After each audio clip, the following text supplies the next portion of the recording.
Hello, I'm Tom Gilson, Associate Editor of Against the Grain, and I'm here at the Charleston Conference at the Francis Marion Hotel in the Penthouse Suites, and I'm here to talk to Jean-Claude Guedon, who is the Professor of Comparative Literature at the University of Montreal. Jean-Claude, welcome to the Penthouse. Thank you very much. Thank you. We're delighted to have you with us today. And I'm honored by that. That's wonderful.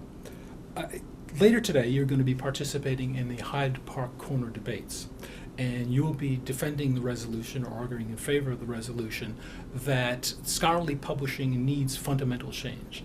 And I was wondering if you could give us a little preview of your arguments and maybe talk about the kinds of changes that you'll be advocating. Well, the basic argument I present in my debate, in passing, I should say that the debate format is cramps my style enormously, reading a text very rigidly for 10 minutes. And this is not my style at all. I like to wave my arms. But but the argument I'm going to make is that there are two logics at play in the present system of scientific and scholarly communication. On the one hand, the need to communicate for researchers because we build on the work of others and so on, which is one imperative. The other imperative has become now a commercial and commodity-driven imperative. And I'm going to argue about, first of all, demonstrating that this transition has taken place, demonstrate that it interferes with the knowledge production process, and that we therefore need to move beyond that, to restore what I call the grand conversation of science inside the Republic of Science, in order to bring back a sense of integrity, of efficiency as well, and openness in the debates that go on in the world. The present situation is, in a sense, tainted. Let me give you an example which is not usual in the United States or in Canada for that matter, but which I find very, very enlightening. If you are a good scholar or good scientist in Latin America, let's use Latin America, an area I know better than others, and you want to publish, you have two choices. You choose problems that are of local relevance or which are suggested to you by different institutions, but then those problems may be of no interest to people in the North. So if you send that to a journal, you'll simply be pushed out because you're not relevant to the orientation of the journal. You can also choose a problem which is of high interest in OECD countries, to speak fast, and about rich countries, and corresponding to journals' editorial orientations in problems that are considered hot, if you want, in the various fields, and then you'll have a chance of being accepted. This means immediately that you stand a chance of doing research with your poor country's resources on problems that may not be of great interest to your country.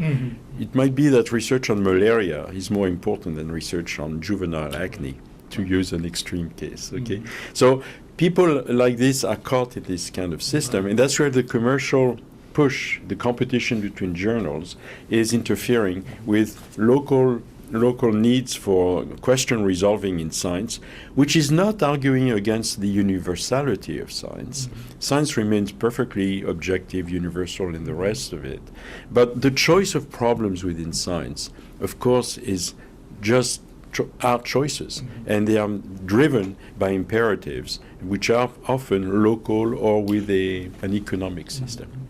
And you've been an early and an ardent advocate of both online publishing and open access, and it seems to me that the open access would play into your concerns about this. Absolutely, because if you put things into open access with the right licenses in passing, it's not just a question of having eye contact with a document. It's important also to be able to do things with those texts, to reuse them, to perhaps mine them, have them machine read, and so on. But if you think about this grand conversation of science and the Republic of Science as it should develop on a really global level, then open access becomes almost immediately the needed tool. You need people to be able to contribute articles without having to pay to contribute, and you need people to be able to read with the right to do a number of things congruent with the agenda of a research program. Now you're going to immediately raise the issue: how do you finance all that? And I can go into this if you want, but it's I'm not innocent about that either. But this would be the framework within which I would start setting up the problem. Okay. Or maybe you could talk a little bit about that. And my next question, in asking, are you encouraged by the way open access and online publishing have begun to change things and really transform scholarly publishing? Well, you know the old sort of joke or proverb, which is first they ignore you, then they laugh at you, and then finally, they have to fight you. We are at the third stage right now. I think that commercial publishers have decided that they could no longer ignore or laugh at us, which we lived through. I mean, in the early parts of the first decade of this century, that was the situation. The situation is evolving both positively and negatively. It is evolving positively in the sense that the number of depositories, for example, in the world is now in the thousands. The number of open access journals to which one may turn is, at least as DOAJ describes them or lists them, is of the order of 10,000. And there are far more than that. And these are very good things. The debate has been raised to a higher level. The UNESCO is discussing it and has it as a policy element or on its agenda. The European Commission is doing and financing experiments on open access. And in developing nations, again, you have really important contributions by governments and foundations to support open access platforms, such as Cielo in Brazil with about 1,000 journals, and Redalic in Mexico with about 800 journals, and such things. All this is very good. What is less encouraging is that, of course, since we're now in you might say, the thick of the battle now, publishers have, of course, found ways to sort of enter into this fray, presenting themselves as open access, but of course working the situation in such a way as to maintain their real objective, which is to maintain or increase their revenue stream and respond to their responsibilities to the shareholders. I'm talking particularly, of course, about the large companies traded in the stock exchanges like Elsevier and Springer and the rest of it.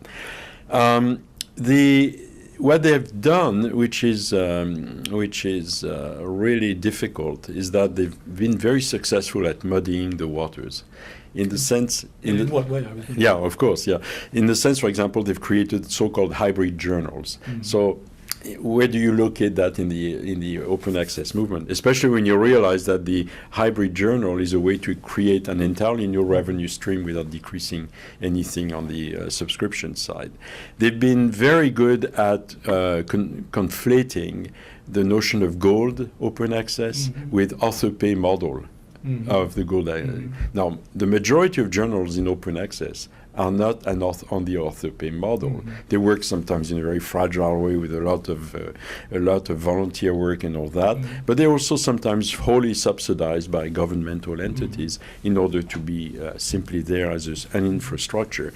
By conflating Gold OA with the author pay model, to use that expression, publishers have been able to say, well, we are now open access publishers. They have been extremely good at saying things like, well, now that we're seeing funders adopting open access mandates, like NIH in the United States. Well, let us help you put these articles in the repository for a fee, and they're finding new business models in which, in effect, they are reconstructing their control over the whole system with the format of open access. And I find that a bit disquieting, because the ultimate goal of all this is really to improve the Republic of Science, not simply have these publishers constantly rebuild very clever business models, which ultimately will go against this. Let me give an example, rapid example of why I believe that.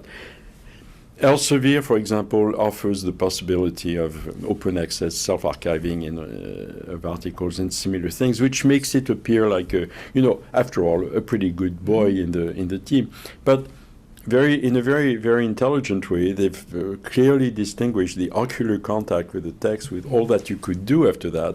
And I've made a prediction, which I think is going to come true. I could very well see within 5 years one of these big players saying, oh, well, we know now that open access is the right way.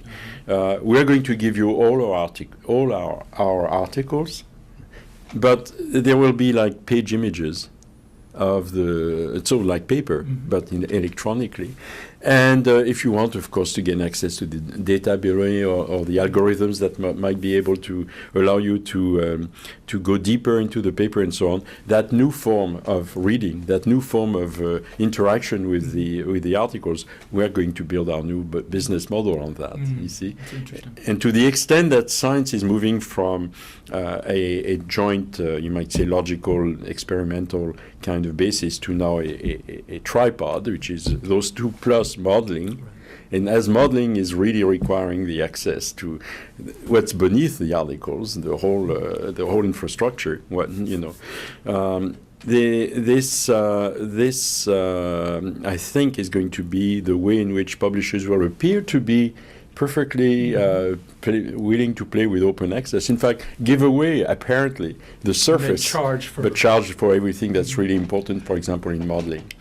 If, again, we get back to the commercial notion of all this, and when I say commercial, I realize I'm more thinking economic. Right. If we don't use commercial publishers to do this, how do we fund it? Because it doesn't come for free. It's got to be paid for. Of course. So how do you see that unfolding? Right. Well, in my debate this afternoon, I will make an allusion to the fact that the presence of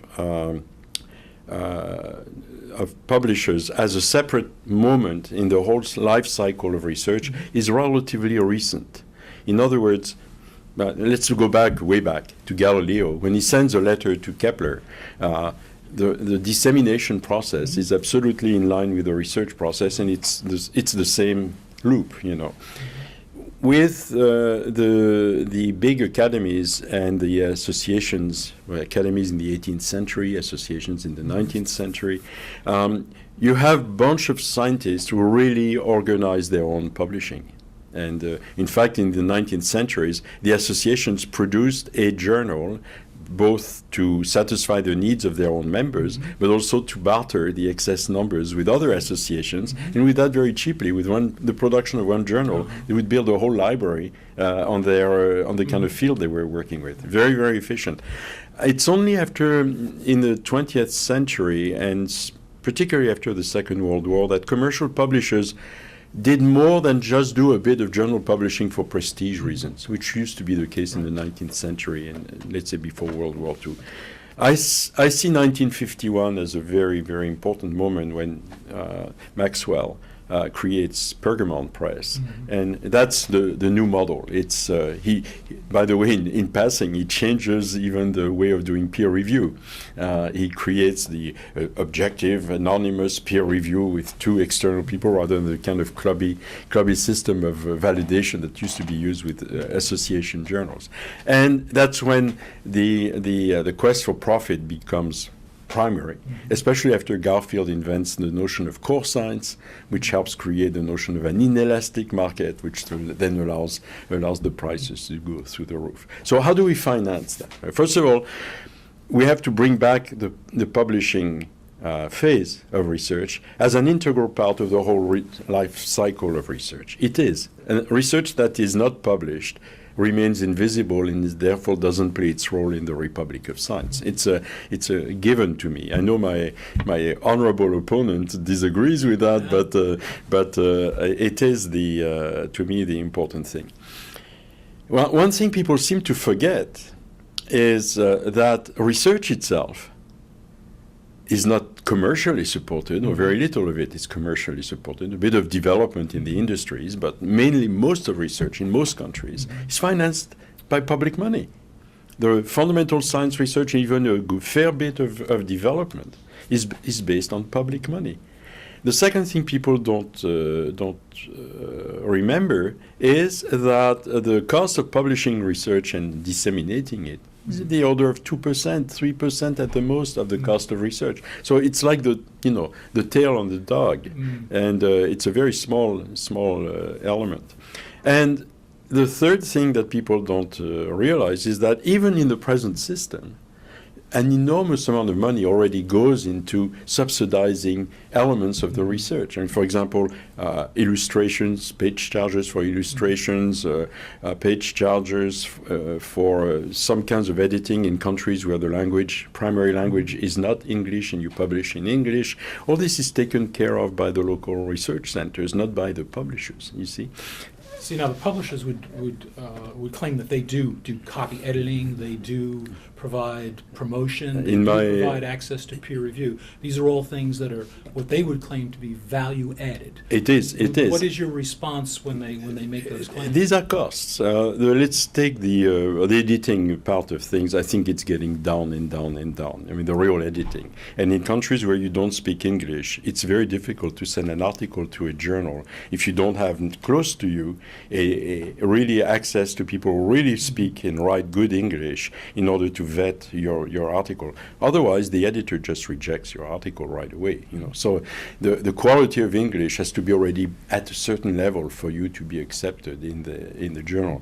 This said, if you look at certain journals that are published, like Scientometrics, which is a Springer journal, and you look at the articles, I don't know who ever did the editing in this journal. It's a journal that started in Hungary, but the English is atrocious, and Springer doesn't seem to care a whit about that. I'll give you a personal example, which I'm going to give this afternoon, but this is more for fun than anything else. Years ago, I published an article for actually a Spanish language publication, but I wrote it in English. My Spanish is not up to writing in that language, and the thing appeared in that book rather well. And then they got the opportunity of publishing a translated version of it in English. So they already had the English for me. In that article, it was iOS Press, by the way, to be very precise. That article was included the Latin phrase annus mirabilis. Well, one of the ends dropped.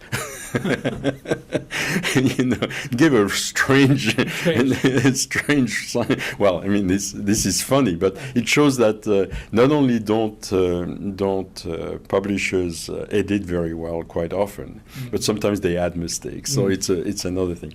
Organizing peer review, yes, but you can do it in many, many ways. And then we're beginning to see something interesting. A publisher is really an aggregation of skills. Of way of doing things, and so you know how to put a website up. Fine, a lot of people know how to do that. You want to organize peer review. OJS, which is an open journal system, will give you free software and training to do exactly the same thing. It's quite efficient, and it's used by maybe 5,000 to 10,000 journals in the world. When you look at what they are, the publishers, you can find very quickly how much of it already is possible outside of that entity called a publisher. And I would say that libraries, university presses, universities in general, associations, and funders have within their ranks essentially all they need to reconstitute the set of skills that is now put under the roof of publisher. You mentioned peer review, and there was a recent article in Science that discussed kind of a sting operation on peer review in open access journals, and the results were a bit disquieting. Yes, disquieting to say the least. What is your take on that? I mean, does that also happen in? Well, that was the immediate reaction of most of us in the open access movement. Said if you had done this scientifically, you would have done the sting with two categories, not just one. So you could compare. You compare, because how do you know that in the other side you would not have had the same kinds of results? Peer review is needed. Peer review is broken. Okay, so we have to reconstitute somehow peer review. We've got to find a way which is efficient, not too expensive, which really will give a kind of bottom threshold of quality. And it may be that what we need is actually, and paradoxically, is to have a lower level of peer review, but inside the communities that get to these articles, to do the vetting quickly by establishing notes, ranks, whatever, not ranks, but levels of quality to these articles, so that maybe we could establish a fluctuating it's like a stock exchange thing, so the price of a stock goes up and down. The value of an article might go up and down according to how people are reacting to it and discussing it. And have this kind of evaluation that would also fit with the evolution of the knowledge, of the research, and the interests of people. There are some articles, there's the famous article of that scientist in the 19th century that did all this work on the peas, demonstrating the first genetic rules of soft peas, and I forgot his name right now, but you know whom I mean. Mendel, exactly. Yes, thank you. Yes. And Mendel's article was not read for years. One because it was not a question that was of great interest to many people. Two, because it came out in a very unknown journal in Central Europe, in Slovakia. The result was that this article was not recognized for a long time. This kind of moving, fluctuating stock exchange or value exchange of articles would allow a Mendel to sort of appear and yet at the same time see his fate move up and down as the things go. So there are a number of important changes to do in the question of value in scientific publishing and in research results. My main recommendation there is rather fundamental. It is to say, let's forget about this competitive excellence seeking of the very five best, and let's go back to simply the good quality and levels of quality. Most of science is not Nobel science, Nobel Prize level science. Most of science is solid, competent, serious, honest work by reasonably intelligent people perhaps of my intelligence, but I'm not Nobel Prize level. And it's that sort of thing that I think we should do. We are being driven by a competition, which I think perverts in many ways the results for the whole system.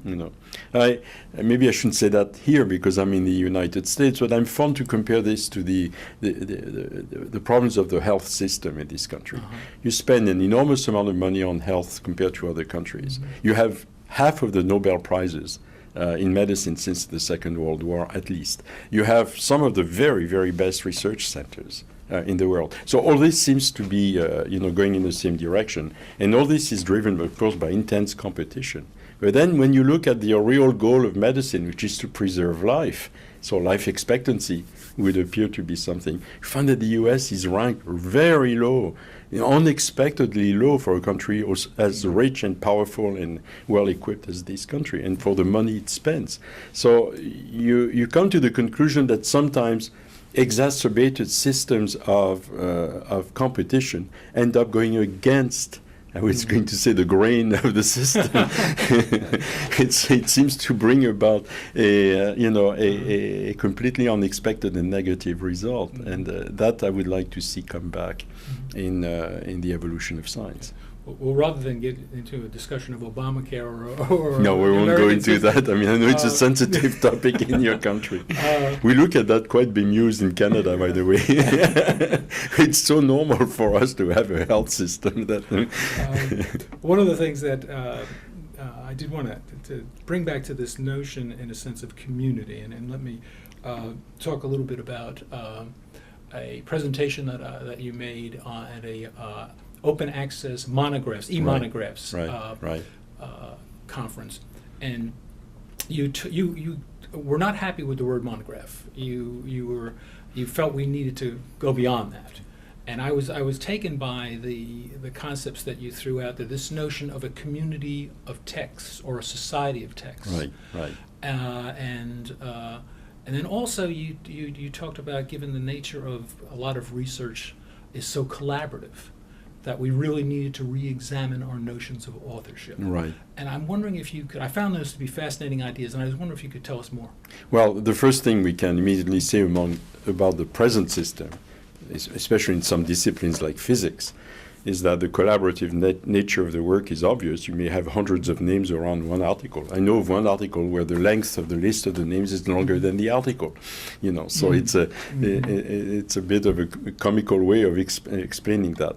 The second thing is that because of print, so you do your work, you finally put that into some sort of written form, you send that to a journal, takes some time, the thing is eventually published, then somebody somewhere after a certain time sees it, and then that person integrates it in his own work or her own work, and then after a while a paper is written, and then the next paper appears after, but sometimes you may have years between those two things, and you have the impression of a conversation which is completely staccato.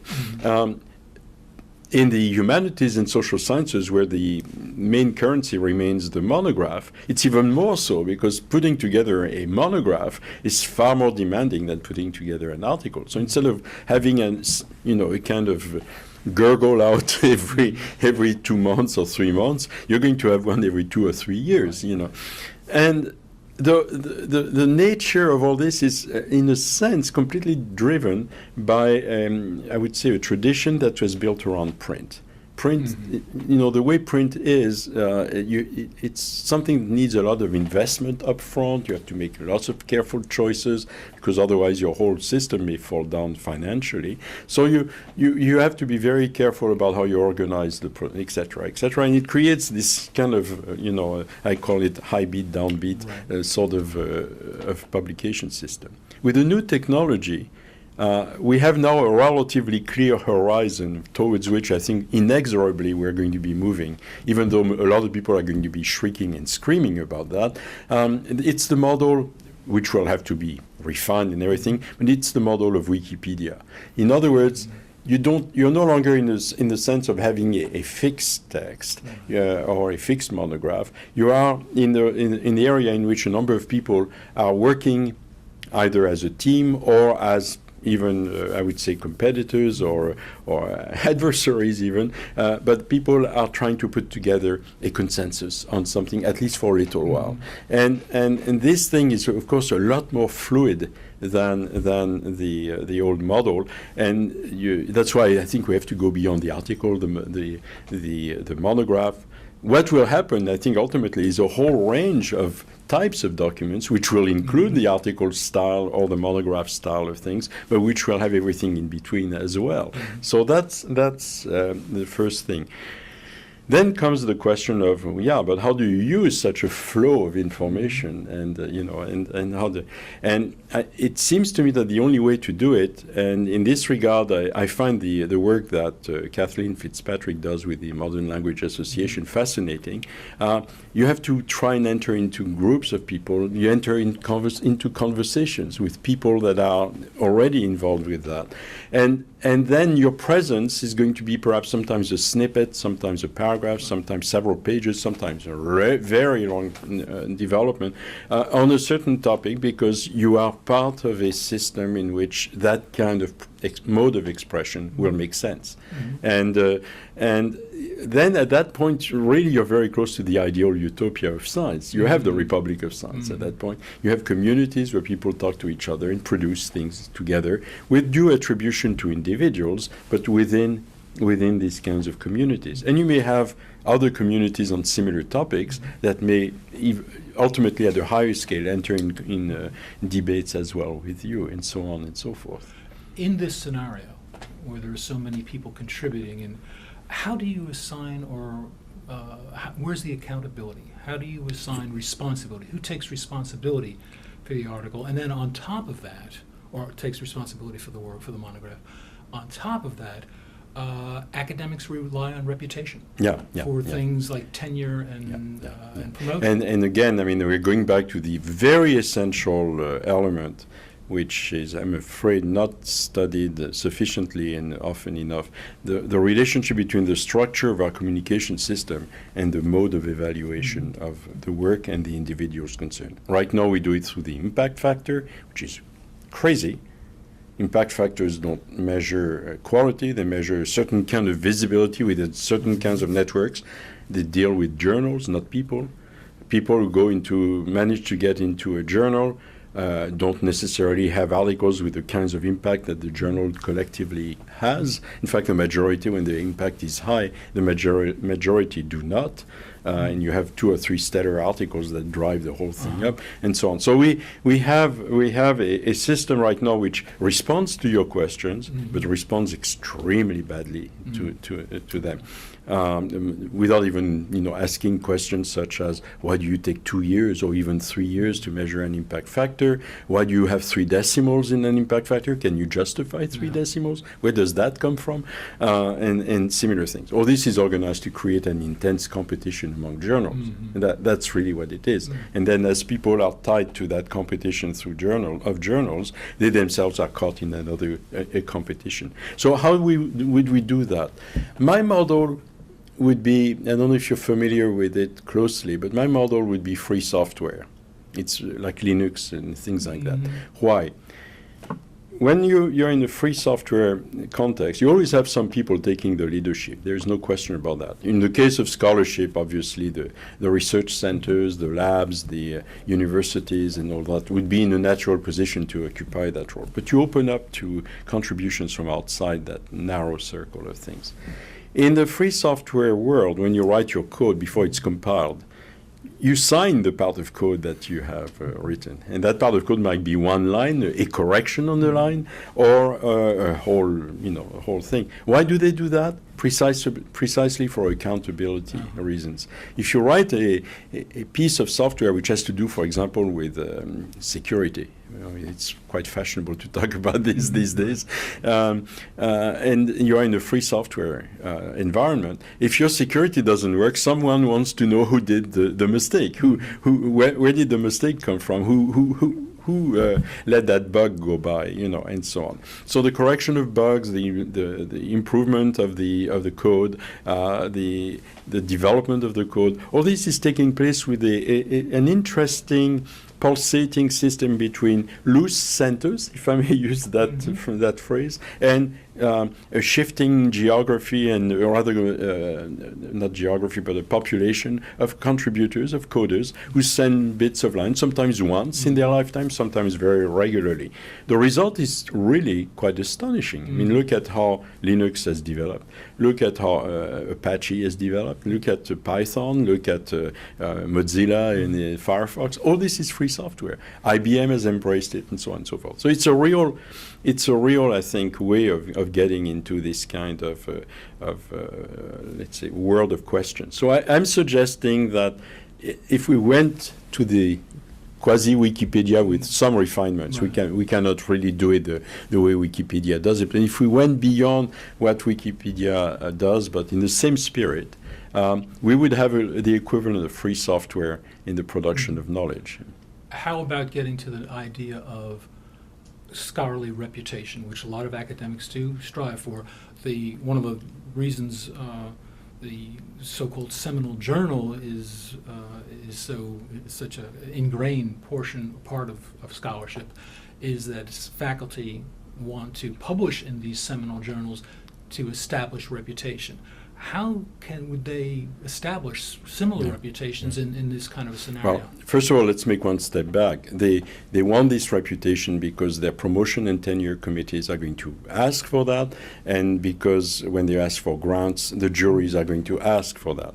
And that's where there is really to be, I would say, a long discussion among all ourselves, I mean, within the research areas, a long discussion to say this does not make sense. What you're doing there is really gauging visibility and prestige rather than quality and importance, So that there be a bit of prestige and authority attached to the work done by good or very good or great scientists, fine, but don't make it the kernel of that. So the whole question of reputation, as it stands now, again based on the impact factor and the rankings of journals and all that, has really intense problems with it, and such intense problems that, again, if you move out of the, say, the elite of the universities and labs in the North Atlantic zone, plus maybe a couple areas elsewhere in the world,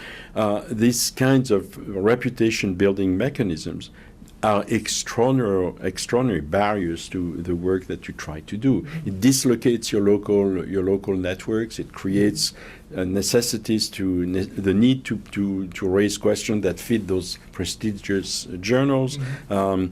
I can guarantee to you that if you find some sort of interesting result on an obscure but illness that kills thousands of people in Africa, I don't think Nature or Science will be terribly interested at first. You see? That's interesting.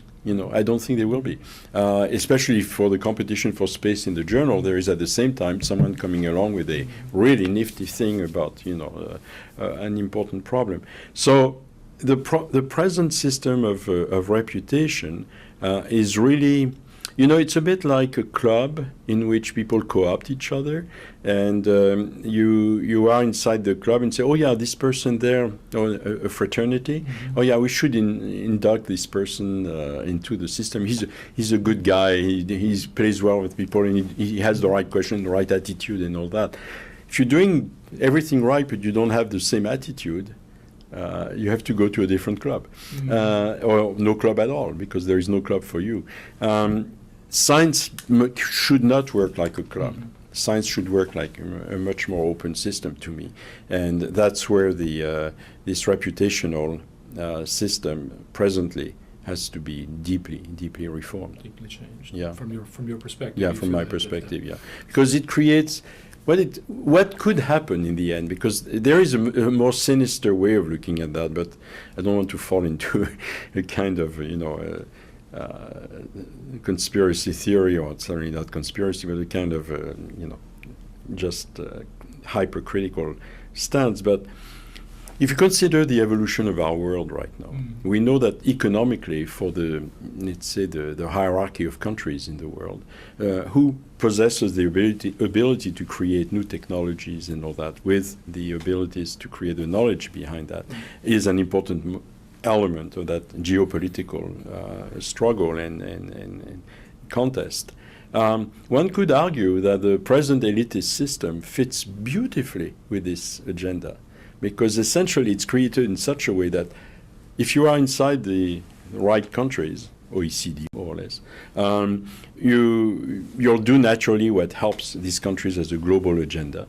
And if you're not from these countries, if you want to be viewed and be recognized and all that, you'll be helping that agenda, that research agenda, at the detriment of your own country and your own region. So, or at the ignorance of your own region and country. It's not always the case. If you're a theoretical physicist in Mexico, there's no problem. If you're doing geology already, you have some problems. Illness, of course, health and agriculture are essential domains for life, and that's very much location bound.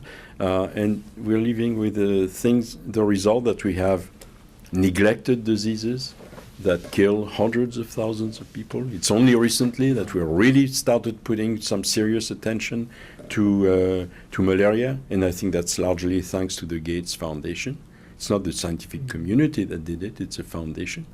So it really sounds like a lot of things, from your perspective, need to be changed and, in a sense, opened up. Oh, yeah. That's your absolutely. And, okay, go ahead. Yeah, and I was going to say, when we talk about global science, I would say yes, but let's put it in a healthy global science. You know, I've been advocating with my friends in Latin America and in Africa that for a while they might be better served by looking for visibility and prestige among themselves, and build up that way. And at the point when they start really doing things that can no longer be ignored by our countries, then the conversation can start, but on a more equal footing, such that those rising networks of scientific research in those countries will not be dislocated by the contact with the big network of the North Atlantic. You know.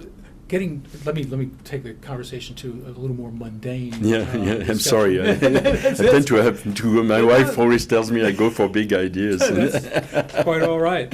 No problem with that. There seems to be a movement, and in fact, the Library Publishing Coalition is an example of it. There are 60 libraries who have joined and have become part of it, and it seems that university presses are working with libraries. In fact, some of them are part of the library.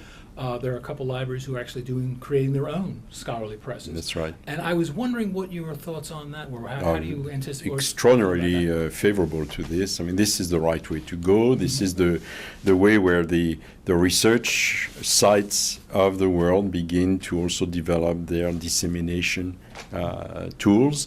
And what they have to be careful about is do it in such a way that it will not give rise to inbreeding and mediocrity. I mean, that's why doing it on the basis of 60 libraries is very good.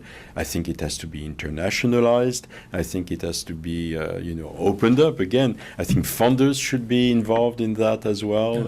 Associations, I think, should be involved to the extent that there are associations that have the need to publish and are not in the situation of what I would call a pseudo association like the American Chemical Society. This is a quasi-commercial publisher, under the name of an association, but a genuine association that tries to publish for its community and so on should join this, and it would merge, it seems to me, very well with similar parallel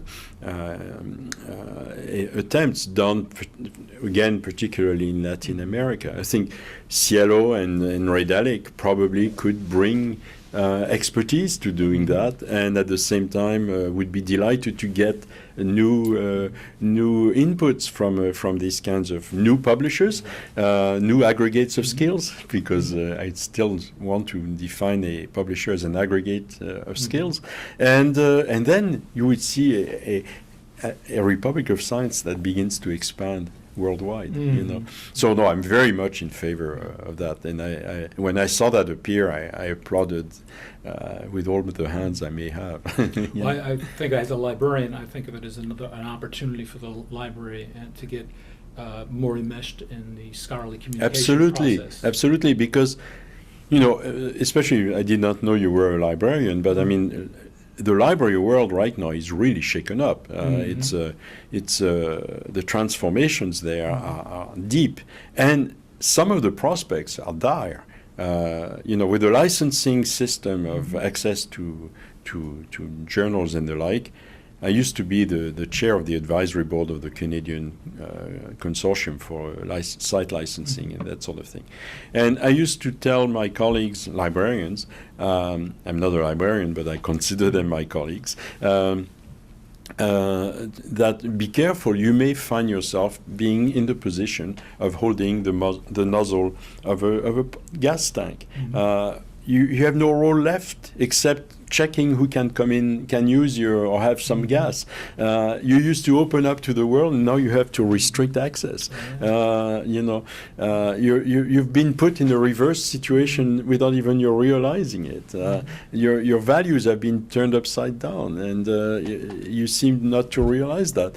And some of my colleagues in the library world, my wife is a librarian, by the way. She used to be head of libraries at McGill, and so I know that world very well. Yeah, and I used to discuss with her these kinds of things. Say, don't you realize that if you continue like that, you will not preserve, you will not organize, you will just restrict access. You'll just make sure that your local community is using the stuff according to the rules dictated by the publishers. Is that what you want? Is that really what you want? I thought you were organizers of knowledge. When you read the great text of Paul Hotelet, the Belgian librarian, or H.G. Wells, for that matter, with the World Brain and texts like that, the function of a library is far more noble than that. I mean, it's far more important. It's really it helps. I mean, librarians are really co-researchers in helping us move through knowledge. And we don't know all about knowledge and how it is produced and where it is stored and how we can access it. Librarians are those who know that, and they are Sherpas or are guides in that jungle of knowledge. You're crucial. But if suddenly you're left in the position of saying, show me your ticket now, you can go into the jungle now. Good luck, not very much fun. No, I think there is a lot of concern about licensing and licensing issues in the library community. I mean, as soon as it came out, Anne Okerson was one of the first ones to notice that way back. And she said, we're in a position which is terrible because we have no skills in licensing contract. The contract laws were not the forte of librarians in the 90s. Right. It is a real challenge for us. And absolutely. Now, speaking of libraries, you have always been obviously a real supporter of libraries, and I love libraries. that's obvious, and it's a wonderful thing, and certainly people like myself appreciate that. But you had said some interesting things about libraries being the laboratories. For folks in the humanities and the social sciences. That's right. In this digital world, in this world of licensing, and are libraries still maintaining that function, do you think? Well, there is a very interesting text by Michel Foucault about the notion of author, and he develops a thing that the author is really an author function, and then he starts putting out all the functions of an author. I would talk about the library function. Now, it may well be that in the future, except for the segment that will go from the clay tablets up to print, you'll have the material stuff stored in a specific place, and some of it may never be digitized or may not be available except that by really going there. So that will be the traditional library. The rest of the library might be just servers and programs allowing people to navigate certain elements of cyberspace, and the library might be, let's say, in Charleston College, your library might be the way in which you create the paths and the navigational routes and all this through that jungle of knowledge that I was referring to, so that the local community, finds it useful, convenient, and practical and efficient to achieve the aims they want to achieve in either teaching or in research. So at that point, indeed, I mean, the library becomes a very virtual kind of concept, but you remain at the heart of something very important. Actually, it seems to me as you were talking, it emphasized the role of the librarian, helping navigate, helping evaluate, helping scholars, students getting into this material. Let me give you a metaphor. The geographers differentiate between space and territory by saying that a territory is space which has been structured by means of communication. Well, I would say that in the sort of raw space of knowledge, librarians are the ones that are going to create territories. That's an interesting way to put it, and one that crystallized in my mind as you were saying. And you're going to create territories of knowledge, and for certain functions. Each territory is organized, very, very differently. Sometimes the same space, geographical space, in history has been territorialized differently, and the same in knowledge. Absolutely. I've enjoyed this very much, and I do want to say we've taken to this way of ending our interviews by asking a question. I sometimes refer to it as a trick question, but it's really not. It's, if you were sitting in my chair, what question would you ask yourself? It's a trick question indeed. It is, because I think we've covered an awful lot of I think it all ultimately, hinges on what is the importance of knowledge for you. What is the importance? And to me, it's fundamental, absolutely fundamental. I don't want the process of knowing being interfered with or slowed down or diverted by other forms of forces which have nothing to do with knowledge. And I really take the creation of knowledge in its deepest and most noble form. I think it's the best form, the best thing humanity can ever achieve. And it's where we are the most human is when we create knowledge. So that's what knowledge means for me. And that's the question I would ask myself. Thank you very much. I appreciate it. I've really enjoyed it. Thank you very much. Thank you. Thank you.